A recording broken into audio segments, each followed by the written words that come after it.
Retour du Niger, une nation vivante, alerte et guidée par un leadership humble et déterminé. Je voudrais commencer par remercier chaleureusement le peuple nigérien et les plus hautes autorités du Niger pour l'accueil formidable qui a été réservé à la délégation de l'Institut de l'Afrique des Libertés que je conduisais depuis une semaine au Niger.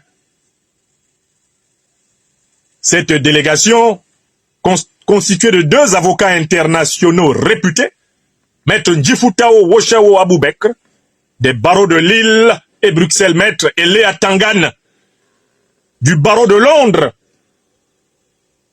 et le docteur en communication, venu de Bamako, Drissa Kanambaye. Cette délégation a eu l'occasion de vivre pleinement la vie nigérienne, de voir son cœur battre au pouls du grand peuple africain du Niger, grâce à l'accueil formidable de ce peuple et de ses autorités au sommet desquelles son Excellence, Monsieur le général de brigade Abdourahmane Tiani, président du CNSP Conseil national pour la sauvegarde de la patrie, chef de l'État, ses compagnons du CNSP, le Premier ministre, Ali Mahamad Lamine Zaïd. Et pendant ce séjour, nous avons tout particulièrement bénéficié de l'accompagnement, du tutorat, de la fraternité exceptionnelle du ministre de la jeunesse, des sports, des arts et de la culture du Niger, le colonel-major, mon ami et frère, Abdourahmane Amadou Djibo. Nous avons été là sous la bienveillance des principaux responsables du CNSP. Je ne pourrais manquer ici de remercier le ministre d'État, général Mohamed Toumba, ministre de l'Intérieur de la République du Niger. Je ne saurais oublier le général de corps d'armée Salifou Modi, ministre d'État à la Défense, et tous leurs compagnons. Je ne voudrais ici oublier personne, mais il serait fastidieux de les citer les uns après les autres. Ils savent la reconnaissance infinie que le fils de l'Afrique et du Niger que je suis a pour l'honneur et la considération qui ont été faits à ma modeste délégation, à ma modeste personne.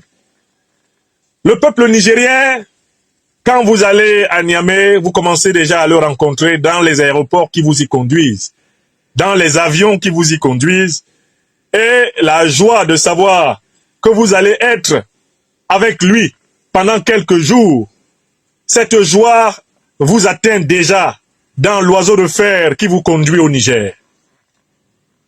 Sur le chemin aérien vers le Niger, dont je vous épargnerai les détails en raison des questions de sécurité, j'ai eu le bonheur de rencontrer des Nigériennes et des Nigériens pleins de chaleur, de reconnaissance, pleins d'intelligence, de finesse, et qui m'ont montré qu'ils suivaient encore mieux mes travaux que je ne le pensais.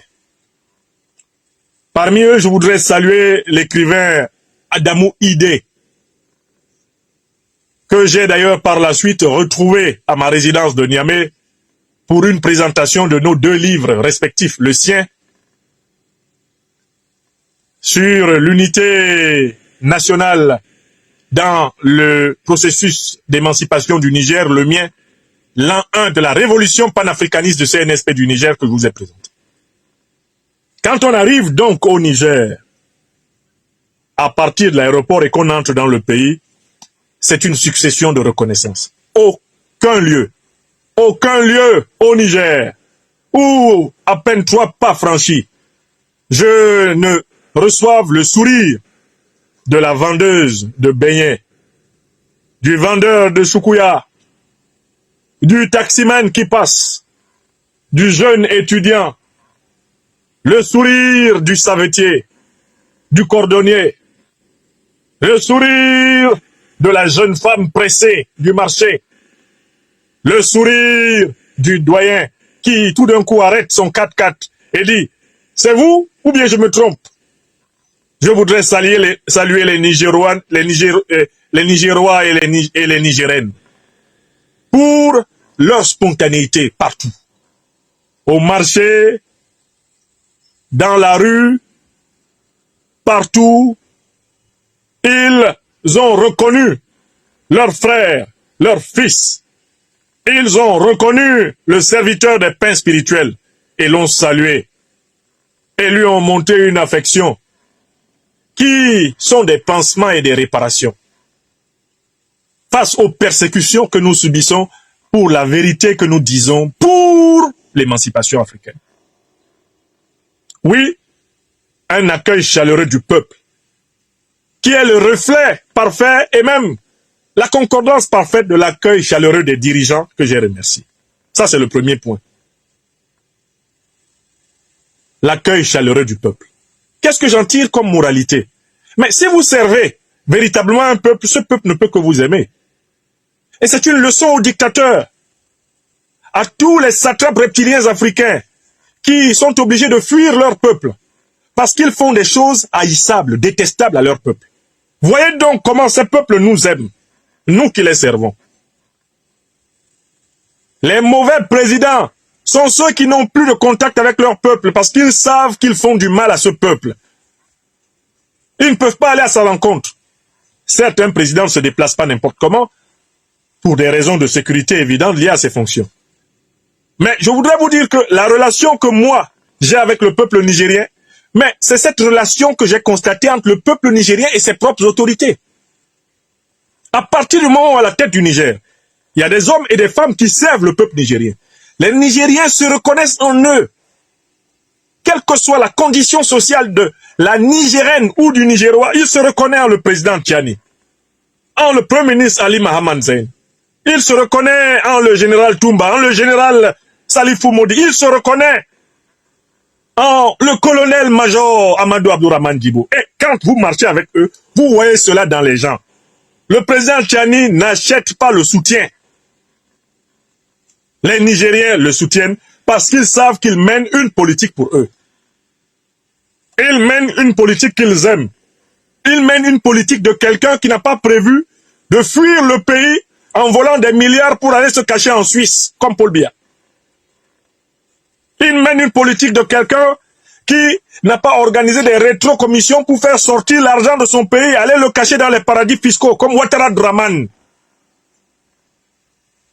Il mène une politique de quelqu'un qui a choisi de vivre pour son peuple, avec son peuple et dans son peuple. Quelqu'un qui n'a pas peur qu'on lui arrache des milliards volés et qu'il vienne loger dans les banques françaises, les banques suisses, les banques anglaises, les banques européennes. Quelqu'un qui n'a pas peur de ça. Oui, c'est cette relation que je vois entre Assimi Goïta et le peuple malien, entre Ibrahim Traoré et le peuple burkinabé. Ils savent que ce sont des dirigeants qui ne sont pas des voleurs. Parce que quand tu voles, tu es obligé de cacher. Mais tu ne peux pas cacher en étant parmi ceux à qui tu as volé.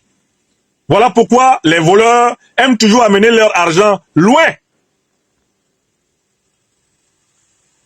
Lors de cette visite, j'ai éprouvé une fois de plus la communion qu'il y a entre le peuple nigérien et ses serviteurs. J'en ai eu l'occasion en visitant 3 corps sociaux pendant cette visite. Le premier corps social que j'ai visité, c'est le corps des hommes et des femmes de culture. La culture nigérienne est très subtile. Dans la musique, dans le théâtre, dans l'art nigérien en général, sont véhiculées les légendes et les mythes fondateurs du pays. De telle façon que si vous ne connaissez pas, si vous ne comprenez bien sûr pas le Hausa, le Djerma, le Peul, le Touareg, si vous ne comprenez pas les langues nigériennes, et que vous écoutiez la musique nigérienne, vous pourriez penser qu'elle est monotone. Mais pour celui qui sait ce qui est raconté dans la musique, on se rend compte que c'est une musique d'épopée, une musique de légende et de mythe. Donc c'est une musique d'enracinement dans la tradition longue. Donc quand vous prenez la peine d'écouter les musiciens, les groupes de musique du Niger, vous vous rendez compte qu'en fait, ils viennent raconter l'histoire de l'enracinement de leur peuple. Presque toute leur musique est une musique d'enracinement. C'est une musique de rappel qui sauve l'âme, dont parle le président Tchani. C'est le code de la culture nigérienne, le rappel. Ils se souviennent sans cesse de leurs grands. Ils se souviennent sans cesse des bonnes œuvres des hommes du passé, des femmes du passé qui les ont inspirés. Voyez par exemple la médaille que le président Tiani distribuait avec ses compagnons à plusieurs Nigérois et Nigériennes ces derniers temps, la fameuse médaille Saraona Mangou. Une reine sorcière, mais en réalité grande magicienne pour mieux dire, qui mit ses pouvoirs magiques, psychagogiques, au service de l'émancipation des populations de sa région. Donc, toute la culture au Niger maintenant est une célébration de la souveraineté. Et les Nigériens sont tellement attachés à cela qu'ils peuvent rester de 20h à 2h du matin, prêts dans le palais des congrès, pour ne rater aucun passage des troupes théâtrales, aucun passage des troupes musicales, aucun passage des troupes nationales ou étrangères venues manifester à leur festival. Et l'une des choses les plus remarquables aussi, c'est l'endurance des membres du gouvernement nigérien qui viennent suivre les spectacles quand ils ont commencé à 20h. Vous avez tout le banc du CNSP qui est rempli de 20h à 2h du matin et qui contemple sans exclusive tout le spectacle. Parce que le moindre aspect de la culture nigérienne étant toujours rattaché à cette tradition d'épopée de légende, de remémoration et de rappel, la présence des plus hautes autorités de l'État montre le crédit qui est accordé aux récits qui sont dits, aux narratifs qui sont partagés. Et c'est quelque chose de remarquable. Quand les autorités aiment elles-mêmes leur culture, elles montrent le bon chemin au peuple. J'ai visité le monde nigérien de la culture et j'ai été ému de voir comment les artistes nigériens sont suivis par leurs autorités, écoutés par leurs autorités, quelle que soit la forme, la taille de l'œuvre musicale, elle est écoutée. Le banc des autorités ne se vide pas après 1h ou 1h30 pour que le public reste à apprécier ce qu'il veut. Non. Je voudrais saluer ici le ministre Amadou Abdourahmane Djibo. Lui, pendant 7 jours pratiquement, il est resté à chaque fois de 20h à 2h du matin. Jusqu'au dernier élément du spectacle pratiquement, il est resté. Ses compagnons du CNSP, nombreux à l'accompagner, à suivre le spectacle toute la soirée, pour montrer à chaque artiste que sa valeur n'est pas moindre. Donc le monde de la culture, une culture des racines. Mais il y a un deuxième monde nigérien que j'ai pu visiter cette fois-ci, puisque j'ai été invité, spécialement invité, à la fête de l'armée. La fête de l'armée, la 64e fête de l'armée du Niger. À cette occasion, sur la célèbre base 101, pendant pratiquement 6 heures de temps, j'ai été immergé dans la vie des armées nigériennes. Alors, mais l'armée nigérienne, c'est une famille formidable. D'abord, elle est caractérisée par un respect scrupuleux de la hiérarchie. Une très grande discipline de la hiérarchie. Mais en même temps, une grande familiarité, une grande fraternité entre les hommes. Une familiarité qui n'est pas banalisante, mais une familiarité solidaire. C'est-à-dire que quand le drapeau se lève, mais c'est tout le monde qui est au pas. Quand la cérémonie officielle commence, chacun joue strictement son rôle et chacun se tient à carreau. Quand tout ceci s'achève, la fraternité d'armes règne entre tous les hommes, par-delà les grades. C'est une armée dans laquelle, en tout cas pendant le temps qu'il m'a été donné de l'observer, je n'ai pas vu le dédain habituel d'un certain nombre d'officiers des armées néocolonisées envers les sous-officiers et les soldats du rang. Je n'ai pas senti cela. Une symbiose entre le général, le colonel, le lieutenant-colonel, le commandant, le capitaine, le lieutenant, l'adjudant-chef, l'adjudant, le soldat du rang, symbiose. À tous les niveaux. Et ça se voit dans la facilité avec laquelle ils se saluent. Et c'est une armée dans laquelle les hommes de tous les corps d'armes se saluent. On donne son respect à son supérieur hiérarchique et s'il accepte de vous tendre la main, vous lui tendez la main. La plupart des officiers que j'ai pu observer, je n'en ai pas vu un seul qui ne tende pas la main à son inférieur hiérarchique, à son subalterne. En dehors des circonstances des cérémonies. Donc d'abord une armée fraternelle, une armée ordonnée et fraternelle. Mais surtout ce que j'ai vu, c'est que c'est une armée expérimentée. Ah oui! Quand je me souviens que certains ont voulu menacer l'armée nigérienne de coups et blessures parce qu'ils prétendaient que elle leur avait demandé de retirer leurs troupes de son sol. En fait, militairement, personne n'était capable de battre l'armée nigérienne là au Niger, hein, parmi les gens qui la menaçaient là. Surtout à Niamey sur la base 101. Les positions de l'armée nigérienne sur le sol nigérien sont des positions tactiquement et stratégiquement supérieures à celles que tenaient les armées occidentales présentes sur ce tarmac. De telle façon que tenter de s'attaquer à l'armée nigérienne, dans les circonstances qui prévalaient au summum de la crise, c'était suicidaire pour les forces étrangères. C'est une armée hautement expérimentée et qui a l'expérience de plus de 10 ans de guerre. C'est une armée qui a vu ses hommes mourir, mais aussi qui a eu le temps de s'aguerrir, contrairement aux propos du junteur de Niamey qui a fait boum, Mohamed Bazoum. Elle est supérieure aux terroristes et elle les vainc tous les jours. Donc le professionnalisme. Le plus remarquable de ces professionnalistes, pour ma part, je l'ai vu, dans non seulement la jeunesse de la plupart des pilotes de l'armée de l'air nigérienne, mais dans leur capacité à lever les aéronefs les plus techniques qui soient et à les mobiliser dans les missions les plus expertes. Franchement, avec le peu que j'ai vu, j'ai confiance en la capacité de l'armée nigérienne à impulser la défense et la sécurité de ce pays. J'ai confiance en sa capacité à participer à la consolidation de la forteresse de la Confédération de l'AES. Et enfin, le dernier corps de la société nigérienne que j'ai pleinement visité, bien sûr, c'est le corps politique.